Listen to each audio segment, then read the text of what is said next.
We all have that coworker. Wears khakis and a button-down. Works 9 to 5. Nice enough guy, but totally anonymous. Maybe even has a nickname since his real one usually escapes you. At all top law, we called him Curvy. Curvy was our 2016 Honda HRV XAWD. He lived a quiet life in our long-term fleet for the last year and recently left the firm.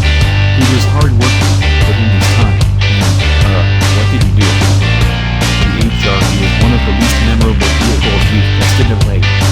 Yes, we acknowledge it's a subcompact crossover, those are essentially wrong.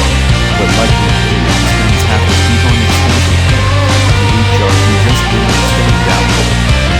Like the Mazda CX-3, real soul, the 500X have nicer styling or drive better, have made more impressions on set. The Leprechaun is a surprise to me, given how strong the rest of Honda's lineup is right now, better than Mike Austin said. Executive producer Adam Morth echoed that. I generally like Honda products, he said. They make volume vehicles, but add just a little excitement and personality that often elevates their offerings within their respective segments. I'm thinking Fit, Civic, and now Ridgeline. Not so with the HRV. To be clear, no one was offended by the HRV, because that would require